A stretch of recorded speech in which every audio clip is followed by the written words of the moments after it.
आज की कहानी है सुभद्रा कुमारी चौहान जी की कहानी दृष्टिकोण। कहानी है एक नेक दिल औरत और उसके आत्मसम्मान की। अगर आपको ऐसी कहानियां पसंद हैं जिनमें मुख्य रूप से नारी चरित्र के आसपास कहानी बुनी गई है, तो आप इस कहानी के डिस्क्रिप्शन में दिए गए प्लेलिस्ट विमेन सेंट्रिक स्टोरीज के लिंक पर क्लिक करके और भी बहुत से रचनाकारों की कहानियां सुन सकते हैं। इन सभी कहानियों को आप तक पहुंचाने में बहुत मेहनत लगती है। आपके लाइक्स, शेयर, सब्सक्राइब हमारी हौसला अफजाई करते हैं। अपने विचार और सुझाव आप हमारे साथ कमेंट्स के जरिए शेयर कर सकते हैं। आइए सुनते हैं दृष्टिकोण, मेरे यानी मनीषा के साथ, सिर्फ कथा, कहानी, काव्य पर। निर्मला विश्व प्रेम की उपासिका थी। संसार में सबके लिए उसके भाव समान थे। उसके हृदय में अपने पराये का भेदभाव न था। स्वभाव से ही वह मिलनसार, सरल, हंसमुख और नेक थी। साधारण पढ़ी लिखी थी। अंग्रेजी में शायद मैट्रिक पास थी, परंतु हिंदी का उसे अच्छा ज्ञान था। साहित्य के संसार में उसका आदर था और काव्य कुंज की वह एक मनोहारिणी कोकिला थी। निर्मला का जीवन बहुत निर्मल था। वह दूसरों के आचरण को सदा भलाई की ही नजर से देखती। यदि कोई उसके साथ बुराई भी करने आता तो निर्मला यही सोचती कि शायद उद्देश्य बुरा न रहा हो, भूल से ही उसने ऐसा किया हो। पतितों के लिए भी उसका हृदय उदार और क्षमा का भंडार था। यदि वह कभी किसी को कोई अनुचित काम करते देखती तो भी वह उसका अपमान या तिरस्कार कभी न करती। प्रत्युत मधुरतर व्यवहारों से ही यह उन्हें समझाने और उनकी भूल को उन्हें समझा देने का प्रयत्न करती। कठोर वचन कह के किसी का जी दुखाना निर्मला ने सीखा ही न था, किंतु इसके साथ ही साथ जितना वह नम्र, सुशील और दयालु थीं, उतनी ही वह आत्माभिमानी, दृढ़ निश्चयी और न्यायप्रिय भी थी। नौकर चाकरों के प्रति भी निर्मला का व्यवहार बहुत दयापूर्ण होता। एक बार की बात है, उसके घर की एक कहारिन ने तेल चुराकर एक पत्थर की आड़ में रख दिया था। उसकी नीयत यह थी कि घर जाते समय वह बाहर के बाहर ही चुपचाप लेती चली जाएगी। किसी कार्यवश रमाकांत, जो उसी समय वहां पहुंच गए, तेल पर उनकी दृष्टि पड़ी। पत्नी को पुकार कर पूछा, निर्मला, यहां तेल किसने रखा है? निर्मला ने पास ही खड़ी हुई कहारिन को देखा। उसके चेहरे की रंगत स्पष्ट बतला रही थी कि यह काम उसी का है, किंतु निर्मला ने पति को जवाब दिया, मैंने ही रख दिया होगा, उठाने की याद ही नहीं रही। पति के जाने के बाद निर्मला ने कटोरे में जितना तेल था उतना ही और डालकर कहारिन को दे दिया और बोली, जब जिस चीज की जरूरत पड़े मांग लिया करो, मैंने कभी देने से इनकार तो नहीं किया। जो प्रभाव शायद डांट फटकार से भी न पड़ता, वह निर्मला के इस मधुर और दयापूर्ण बर्ताव से पड़ता। बाबू रमाकांत जी का स्वभाव इसके बिल्कुल विपरीत था। थे तो वे डबल एमए, एक कॉलेज के प्रोफेसर, साहित्य सेवी और देशभक्त, उज्जवल चरित्र के नेक और उदार सज्जन। पर फिर भी पति पत्नी के स्वभाव में बहुत विभिन्नता थी। कोई चाहे सच्चे हृदय से भी उनकी भलाई करने आता तो भी उसमें उन्हें कुछ न कुछ बुराई जरूर देख पड़ती। वे सोचते, इसकी तह में अवश्य ही कुछ न कुछ भेद है, कुछ न कुछ स्वार्थ होगा, तभी तो यह भलमनसाहत दिखाने आया है, नहीं तो मेरे पास आकर इसे ऐसी बात करने की आवश्यकता ही क्या पड़ी थी। पतितों को वे बड़ी घृणा की नजर से देखते, उनकी हंसी उड़ाते। गिरने वाले को एक धक्का देकर वे गिरा भले ही दें, किंतु वह पकड़ करके उसे ऊपर उठा के अपना हाथ अपवित्र नहीं कर सकते थे। वे पतितों की छाया से भी दूर दूर रहते थे। अपने निकट संबंधियों की भलाई करने में यदि किसी दूसरे को कुछ हानि भी हो जाए तो इसमें उन्हें अफसोस न होता था। वे सज्जन होते हुए भी सज्जनता के कायल न थे। कोई उनके साथ बुराई करता तो उसके साथ उससे दूनी बुराई करने में उन्हें संकोच न होता था। पति पत्नी दोनों को अलग खड़ा करके यदि ढूंढा जाता तो अवगुण के नाम से उनमें तिल के बराबर भी धब्बा न मिलता। बाह्य जगत में उनकी तरह सफल जोड़ा, उनके सदृश सुखी जीवन कदाचित बहुत कम दिख पड़ता था। दूसरों को उनके सौभाग्य पर ईर्ष्या होती थी। उनमें आपस में कभी किसी प्रकार का झगड़ा या अप्रिय व्यवहार न होता। फिर भी दोनों में पद पद पर मतभेद होने के कारण उनका जीवन सुखी न रहने पाता। शाम सुबह निर्मला दोनों समय घर के कामकाज के बाद मील 2 मील तक घूमने के लिए चली जाती थी। इससे शुद्ध वायु के साथ साथ कुछ समय का एकांत उसे कोई नई बात सोचने या लिखने के लिए सहायक होता। किंतु निर्मला की सास को बहू की यह हवाखोरी न रुचती थी। उन्हें यह संदेह होता कि घूमने के बहाने न जाने कहां कहां जाती होगी, न जाने किससे किससे मिलकर क्या क्या बातें करती होगी। प्रायः वह देखा करती कि निर्मला किधर से जाती है और कहां से लौटती है। एक बार उन्होंने पूछा भी, तुम गई तो इधर से थी, उस ओर से कैसे लौटी?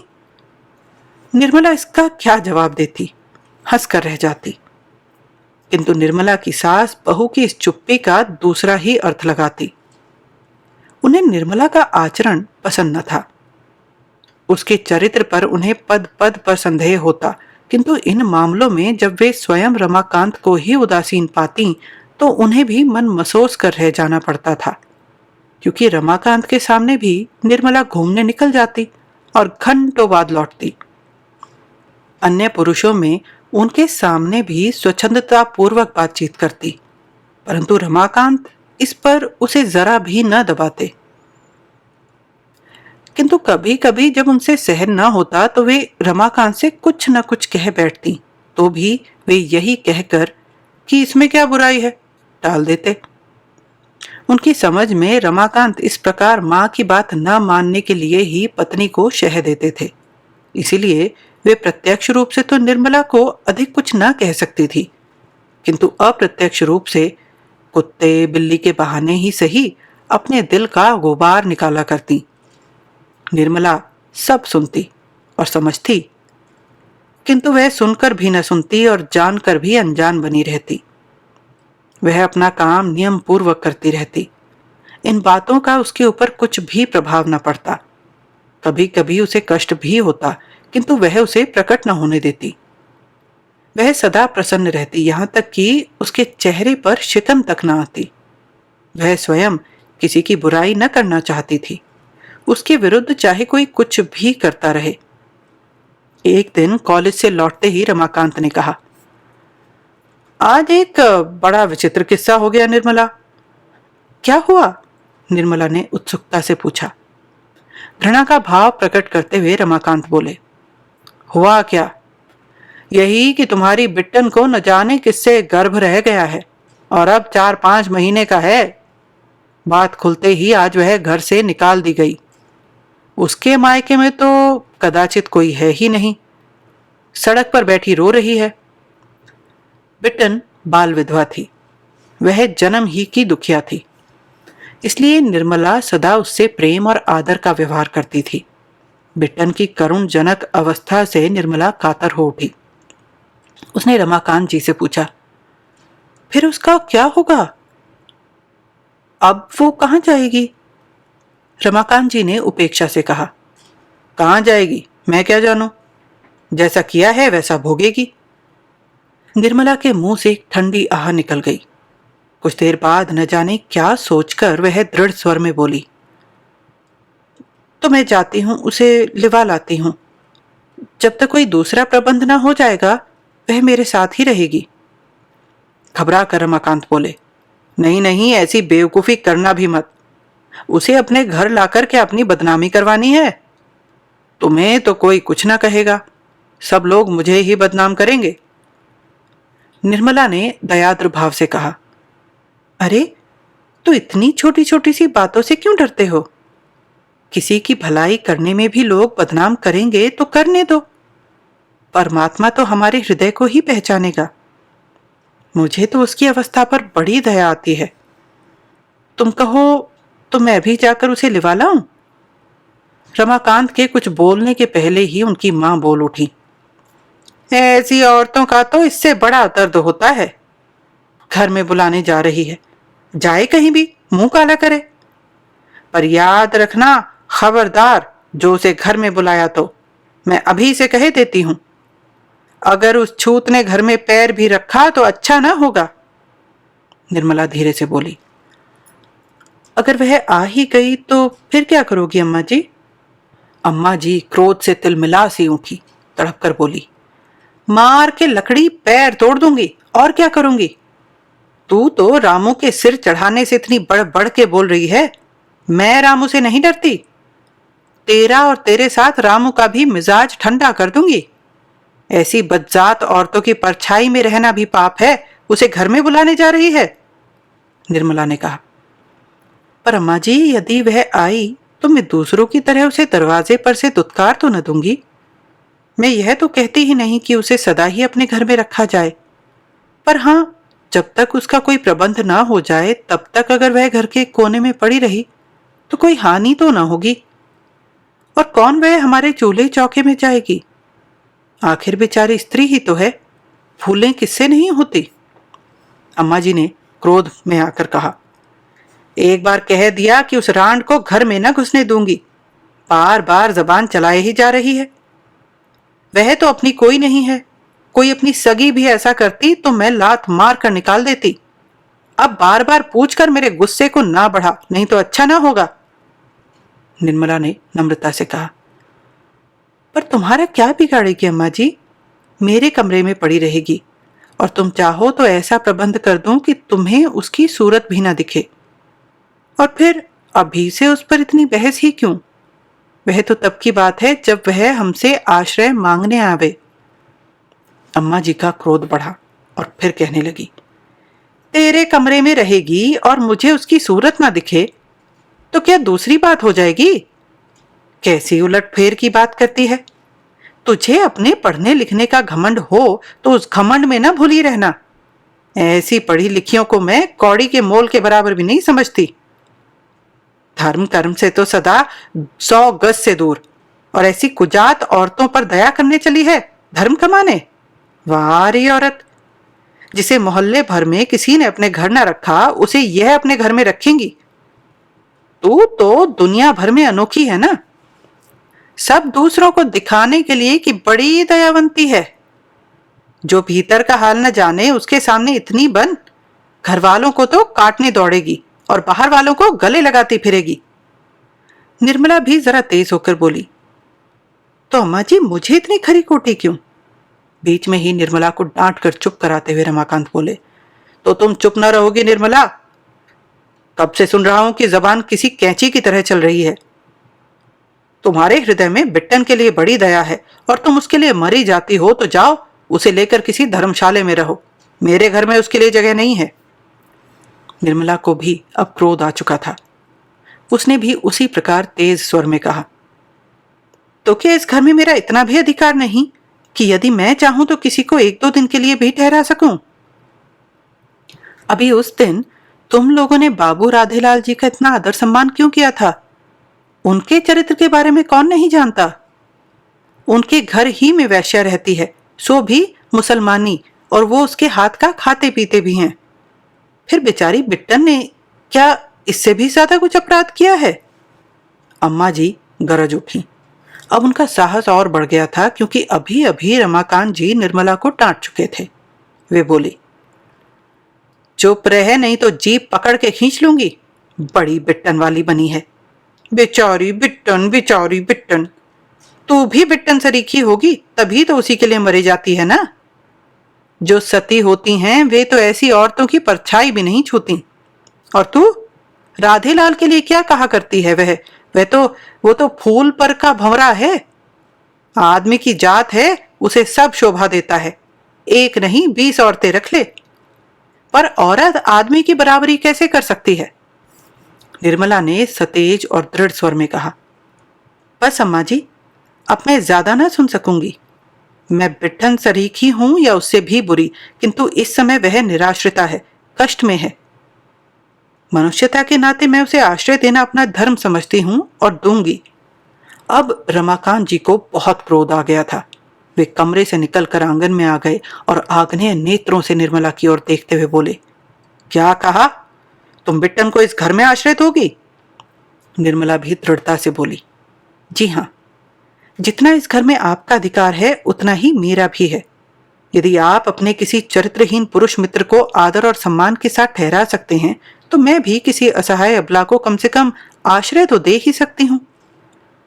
रमाकांत निर्मला के और भी नजदीक जाकर कठोर स्वर में बोले, मेरी इच्छा के विरुद्ध तुम यहां उसे आश्रय दोगी? निर्मला ने भी उसी स्वर में उत्तर दिया, जी हां, मेरी इच्छा का भी तो कोई मूल्य होना चाहिए, या मेरी इच्छा सदा ही आपकी इच्छा के सामने कुचली जाया करेगी? अब रमाकांत जी अपने क्रोध को न संभाल सके और पत्नी के मुंह पर 3-4 तमाचे तड़ातड़ जड़ दिए। निर्मला की जबान बंद हो गई। बाबू रमाकांत क्रोध और ग्लानि के मारे कमरे में जाकर अंदर से सांकल लगाकर सो रहे। अम्मा जी दरवाजे पर रखवाली के लिए बैठ गई कि कहीं बिट्टन किसी दरवाजे से भीतर ना आ जाए। इस घटना के लगभग 1 घंटे बाद बिट्टन को जब कहीं भी आश्रय ना मिला, तब उसने एक बार निर्मला के पास भी जाकर भाग्य की परीक्षा करनी चाहिए। दरवाजे पर ही उसे अम्मा जी मिली। बिट्टन को देखते ही वे कड़ी ललकार के साथ बोली, कौन है? बिट्टन, दूर, उधर ही रहना। खबरदार जो कहीं दहली के भीतर पैर रखा तो। बिट्टन बाहर ही रुक गई। निर्मला पास पहुंचकर शांत और कोमल स्वर में यह कहती हुई मिली कि बिट्टन, बाहर ही बैठो बहन, मैं वहीं तुम्हारे पास आती हूं। यह कहकर वह दहली से बाहर निकल गई। बिट्टन और निर्मला दोनों बड़ी देर तक लिपट कर रोती रहीं। निर्मला ने कहा, तुम्हारी ही तरह मैं भी बिना घर की हूं बहन। यदि इस घर पर मेरा कुछ भी अधिकार होता तो मैं तुम्हें इस कष्ट के समय कहीं भी न जाने देती। क्या करूं, विवश हूं। किंतु तुम मेरा यह पत्र लेकर मेरे भाई ललित मोहन के पास जाओ, वे तुम्हारा सब प्रबंध कर देंगे। उनका स्थान तो तुम जानती ही हो, पर रात के समय पैदल जाना ठीक नहीं। यह रुपया लो, तांगा कर लेना। ईश्वर पर विश्वास रखना बहन, जिसका कोई नहीं होता उसका साथ परमात्मा देता है। निर्मला ने 10 रुपए बिट्टन को दिए। वह पत्र लेकर चली गई। निर्मला घर में आई, एक चटाई डालकर बाहर बरामदे में ही पड़ी रही। सवेरे उसकी आंख उस समय खुली जब रमाकांत उठ चुके थे और उनकी मां नहाकर पूजा करने की तैयारियां कर रही थी। निर्मला नित्य की तरह उठकर घर का सब काम करने लगी, जैसे शाम की घटना की उसे कुछ याद ही ना हो। यदि वह मार खाने के बाद कुछ अधिक बकझक करती या रोती चिल्लाती तो कदाचित अपनी इस हरकत पर रमाकांत जी को इतना पश्चाताप न होता जितना अब हो रहा है। उन्हें बार बार ऐसा लगता कि जैसे निर्मला ठीक थी और वे भूल पर थे। उनसे ऐसी भूल और कभी ना हुई थी। कल न जाने क्यों और कैसे निर्मला पर हाथ चला बैठे थे। उनका व्यवहार उन्हीं को 100-100 बिच्छुओं के दंश की तरह पीड़ा पहुंचा रहा था। वे अवसर ढूंढ रहे थे कि कहीं निर्मला उन्हें एकांत में मिल जाए तो वे पश्चाताप के आंसुओं से उसके पैर धो दें और उससे क्षमा मांग लें। किंतु निर्मला भी सतर्क थी। वह ऐसा मौका ही ना आने देती थी। बहुत बच बच कर घर का काम कर रही थी। उसके चेहरे पर कोई विशेष परिवर्तन न था। न तो यही प्रकट होता था कि खुश है और न ही कि नाराज है। हाँ, उसमें एक परिवर्तन था कि अब उसके व्यवहार में हुकूमत की झलक न थी। वह अपने को उन्हीं 2-3 नौकरों में से एक समझती थी जो घर में काम करने के लिए होते हैं, किंतु उनका कोई अधिकार नहीं होता।